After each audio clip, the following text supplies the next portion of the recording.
Hi my dear students, how are you? Welcome to the session. अब आपने decide कर लिया है कि आपको आईपी मैट का एग्ज़ाम देना है। तो हमने अगर मन बना लिया है तो हमें इंश्योर करना है कि हमारी प्रेपरेशन शानदार और ज़बरदस्त हो। So in this video we are going to talk about कि आप अपनी प्रेपरेशन जर्नी में कौन से पॉइंटर्स का ध्यान रखें। So let's begin with the session. My name is Juhi Narula. तो देखिए, जब हम सबसे पहले बात करते हैं किसी भी एग्जाम को क्रैक करने की, तो जो पहला इंपॉर्टेंट पॉइंटर है वो ये है कि आपको समझ में आए कि एग्जाम का फॉर्मेट कैसा है। तो जितना जल्दी आप खुद को familiarize कर लेंगे with the actual format of the exam, उतना आपके लिए हेल्पफुल रहेगा। तो आप एक्चुअली देखिए, प्रीवियस ईयर के पेपर्स देखिए देखिए कि किस तरह के मैथ्स के क्वेश्चंस आते हैं, किस तरह के रीजनिंग के क्वेश्चंस आते हैं, इंग्लिश में किस तरह की वैरायटी आती है, डिफिकल्टी लेवल कैसा है, आप क्वेश्चन टाइप से कितने फैमिलियर हैं। जैसे हो सकता है रीडिंग कॉम्प्रिहेंशंस में आपकी पकड़ मजबूत हो और पैरा जंबल्स में आपको अभी और मेहनत करने की ज़रूरत हो, तो वो प्रॉपर एनालिसिस करिए। हम एक बड़ी इंटरेस्टिंग टर्म यूज़ करते हैं जिसको हम बोलते हैं स्वॉट एनालिसिस। तो स्वॉट एनालिसिस कहता है कि पहले तो अपनी स्ट्रेंथ आइडेंटिफाई करो कि कौन सा ऐसा सेक्शन है या कौन से ऐसे टॉपिक्स हैं जिसमें तुम बहुत अच्छा कर रहे हो। और through out your preparation journey आपको इंश्योर करना है कि आपकी स्ट्रेंथ स्ट्रेंथ ही रहे। यूजुअली क्या होता है कि जो टॉपिक्स जिन पे हमको लगता है कि ये तो हमारा बहुत ही स्ट्रांग है, जैसे सपोज करिए मैथ्स का कोई कॉन्सेप्ट है, नंबर सिस्टम जैसा, जिसमें आपको लगता है कि आप बहुत ही चैंपियन हो, आप रॉक स्टार हो, आपको और मेहनत करने की जरूरत नहीं है, तो अगर उसको बिल्कुल छोड़ दोगे ना कहीं उसका नेगेटिव इम्पैक्ट आएगा। तो आपको इंश्योर करना है कि स्ट्रेंथ आपकी स्ट्रेंथ रहे। फिर स्वॉट का नेक्स्ट पार्ट, वीकनेस। आइडेंटिफाई करो कि कौन से ऐसे एरियाज हैं जो आपके कमजोर हैं। हो सकता है क्योंकि आपका बैकग्राउंड हिंदी मीडियम का है तो आपको English as a challenge sound करता हो, या maybe you are just too frightened with grammar, you are fine with every other thing. आपसे पैरा समरी के क्वेश्चंस हो जाते हैं, पैरा जंबल्स हो जाते हैं, वोकैबुलरी आपकी सॉलिड है, पर कहीं ना कहीं आप बहुत स्ट्रगल करते हो when it comes to concept, the concepts of grammar. So it's really important for us to understand that we should be very aware of our weak areas so that we can work there. अगर आप अपने weak areas को बिल्कुल ignore कर दोगे और कहोगे कि यहाँ तो मुझे बहुत डर लगता है, मैं तो करूंगी नहीं, या मैं छोड़ आऊंगी इस तरह के क्वेश्चंस, तो कॉम्पिटिटिव एग्जाम्स में इस तरह का एटीट्यूड डजंट हेल्प, राइट? फिर आपको आइडेंटिफाई करना है कि अपॉर्चुनिटीज किधर हैं, यानी कि कौन से ऐसे एरियाज हैं जहां मैं सीख के इम्प्रूव कर सकती हूँ।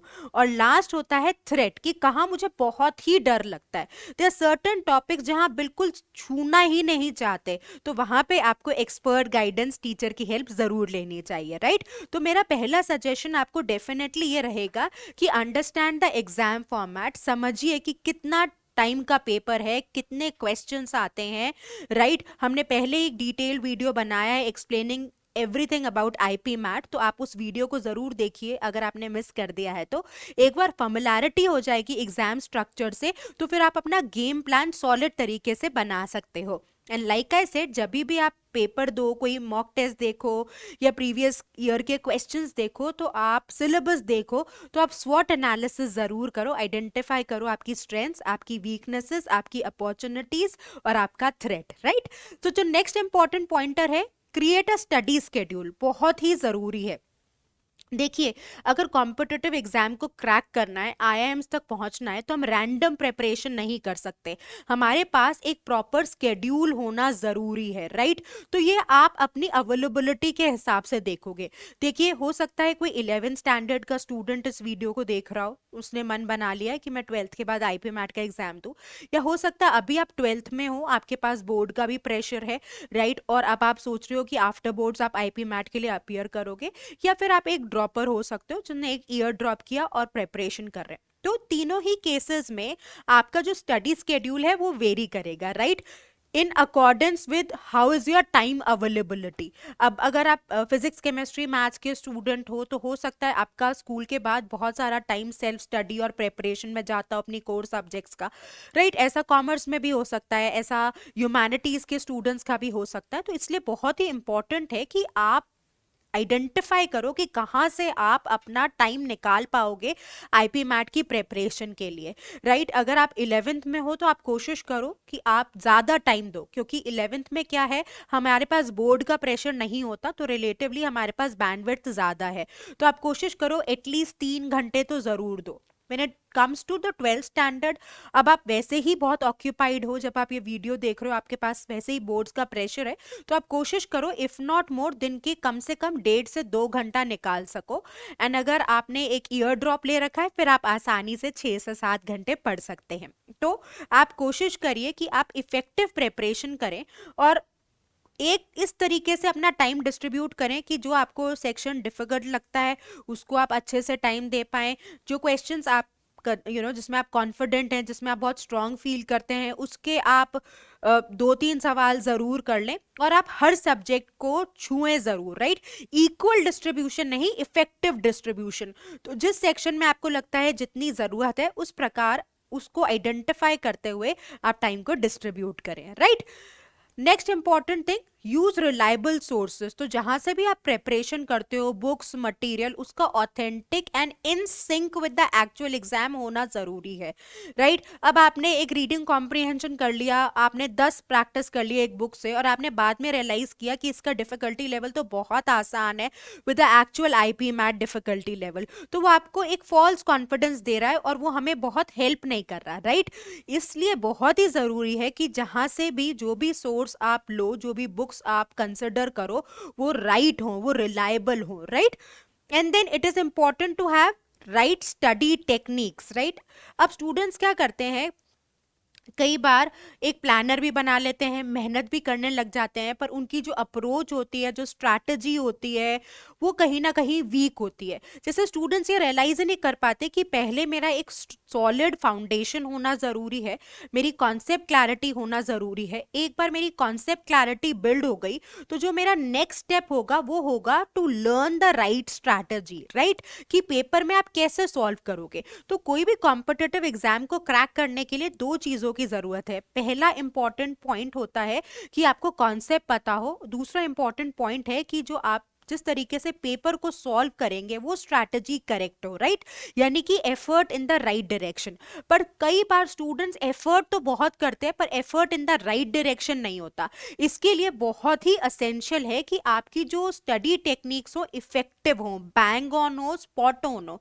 और ये कैसे पता चलेगा, आपका इंप्रूवमेंट होना चाहिए। इसको आप इस एनालॉजी से समझिए कि सपोज करिए मैं घर से निकली और मैं रन कर रही हूँ, राइट। तो अगर रन करने के बाद मैं कहीं दूर तक नहीं ट्रैवल कर पा रही या कहीं पहुंच नहीं रही, सपोज करिए मैंने कहा कि मैं अपने घर से एक पार्क है वहां तक रन करूंगी और बीच में मैं कहीं खो गई, मैं बहुत देर से रन कर रही हूँ पर मेरा डेस्टिनेशन नहीं आ रहा, दैट मीन्स मैंने रास्ता भटक गई। अब मैं भाग रही हूँ, मैं एफर्ट कर रही हूँ पर मुझे आउटपुट नहीं मिल रहा, ये मैं अपने रिजल्ट के पास नहीं जा रही, राइट। तो इस तरह की गलती कैसे आइडेंटिफाई करेंगे, अगर आपका स्कोर स्टैग्नेंट हो गया या इंप्रूवमेंट नहीं हो रहा डिस्पाइट कि आप बहुत मेहनत कर रहे हैं, दैट मीन्स कहीं ना कहीं आप स्ट्रैटेजिकली कुछ गलत कर रहे हैं। तो इसलिए ध्यान रखिए कि जो आपकी स्ट्रैटेजी है वो बिल्कुल करेक्ट होनी चाहिए, राइट। इंपॉर्टेंट ये भी है कि आप अपना टाइम मैनेज करें। जैसा मैं बार बार स्टूडेंट्स को कहती हूँ कि 11th-12th में आपके पास वैसे ही बहुत प्रेशर होता है, टाइम का क्रंच होता है, बट स्टिल अगर हम अपने गोल के लिए डेडिकेटेड हैं, ईमानदार हैं, तो हम कहीं ना कहीं टाइम निकाल लेंगे, राइट। तो आपको अपना टाइम बहुत इफेक्टिवली मैनेज करना है, देखना है कि फ्रूटफुल रहे, राइट। जो भी आप काम कर रहे हैं वो फ्रूटफुल हो, उसका आउटपुट निकले, वो आपको अपने गोल के करीब लेके जाए।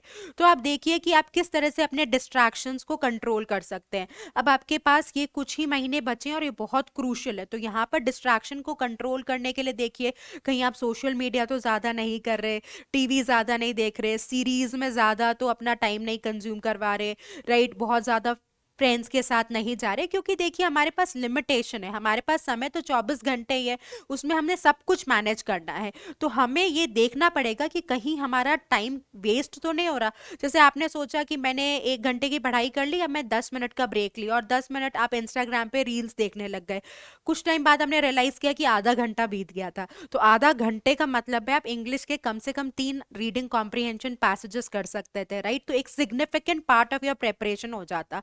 तो तो इस तरीके से हमें ये आइडेंटिफाई करना है कि हमें कहाँ टाइम मिल रहा है। सपोज करिए आप अपने स्कूल बस से जाते हैं और आपको लगता है कि मेरे को जब मैं ट्रैवल कर रही होती हूँ मेरे पास 10 से 15 मिनट होते हैं या 20 मिनट होते हैं या आधा घंटा होता है। अगर आप उस टाइम को यूटिलाइज करना चाहते हैं तो आप हो सकता है करंट अफेयर्स के लिए वो टाइम डेडिकेट कर लें या जनरल रीडिंग करें ताकि आपकी रीडिंग स्किल्स एनहांस हो जाए। सिमिलरली कोई मैथ्स का फॉर्मूला रिवाइज कर सकते हैं, शॉर्ट ट्रिक्स रिवाइज कर सकते हैं, राइट। तो आपको देखना पड़ेगा कि ऑप्टिमम यूटिलाइजेशन हो आपके टाइम का। और ये हमको कैसे पता चलेगा? स्टूडेंट्स कहते हैं हमें कैसे पता चलेगा? तो ये आपको पता चलता है जब आप बहुत स्ट्रांगली रिफ्लेक्ट करते हो, आपका इंट्रोस्पेक्शन बहुत स्ट्रांग है, आप आइडेंटिफाई कर रहे हो कि आपका टाइम कहाँ पर जा रहा है। और ये बहुत ही क्रूशल है क्योंकि मैं जैसा बार बार कह रही हूँ ये हमारे लिए टाइम बहुत ही सेंसिटिव है, राइट। हमारे पूरा का पूरा करियर शेप हो सकता है in what we do in another 2 to 3 months, isn't it? और नेक्स्ट इंपॉर्टेंट सजेशन है stay updated with current affairs. ये ऐसे भी जब आप अपने रिटन पेपर क्रैक कर लेते हैं, जब आपको इंटरव्यू के कॉल्स आते हैं तो वहां पर करंट अफेयर्स के बहुत सारे सवाल पूछे जाते हैं। अब करंट अफेयर्स आप ऐसा नहीं कर सकते कि एक साथ 6 महीने या साल का करंट अफेयर्स याद कर लें।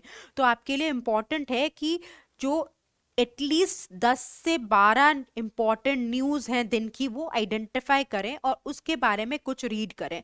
तो इन्वेस्ट करिए if not more 15 to 20 minutes every day to read newspapers, right, so that you have a solid understanding of what's going around. देखिए, अगर आप कितने भी अच्छे स्पीकर हो, आप कितने ही कॉन्फिडेंट हो, until and unless you have got strong content to deliver, to speak, you will not be able to provide value, right? अब अगर आपको मलेशिया में कोई एक कल्चरल फेस्ट हो रहा है उसके बारे में आपको पता ही नहीं है, या लक्षद्वीप और मालदीव्स की कंट्रोवर्सी के बारे में आपको कोई आइडिया नहीं है, तो आप कितने ही अच्छे स्पीकर हो, कितने ही कॉन्फिडेंट हो, आपकी बॉडी लैंग्वेज शानदार हो, राइट, आपके पास बहुत सर्टिफिकेट्स हो, पर आप इंटरव्यू में अगर क्वेश्चन पूछ लिया गया तो आंसर नहीं कर पाएंगे। तो आपको कंटेंट आना जरूरी है, इसके लिए आपका अपडेटेड रहना जरूरी है। तो कुछ टाइम करंट अफेयर्स के लिए जरूर डेडिकेट करें और जितना हो सके जहां आपको जरूरत लगे सपोर्ट लीजिए, राइट। पेरेंट्स को अपने जो भी आपके फियर्स हैं, क्योंकि जैसा मैं बार बार कह रही हूँ सेंसिटिव है, आपकी एज भी 16-17 साल के टीनेजर्स हो आप, राइट, तो थोड़ा प्रेशर कई बार हमसे हैंडल नहीं होता या हमें पता नहीं चलता कि हमें किस डायरेक्शन में एफर्ट करना है, राइट। तो वहां पर आपको जरूर मदद लेनी चाहिए। So these are few pointers from my side जिनको आपको डेफिनेटली कंसिडर करना चाहिए before you begin your preparation, because आप जितना स्ट्रांग प्लानिंग करेंगे उतना आपका अच्छा एग्जीक्यूशन होगा। कई बार हम बहुत ओवर कॉन्फिडेंट होके या रिलैक्स्ड होके या नेग्लिजेंस से या केयरलेसनेस से बहुत ज़्यादा फोकस नहीं करते हमारी स्ट्रैटेजी मेकिंग पर अगर हमारी स्ट्रैटेजी मेकिंग सॉलिड नहीं है तो फिर like I always say effort and effort in the right direction, right, ये बहुत क्रूशल है। तो हमारा एफर्ट सही दिशा में हो तभी हम एग्जाम क्रैक कर पाएंगे। So I hope you will be implementing these steps and you will ensure that you make all your dreams come true.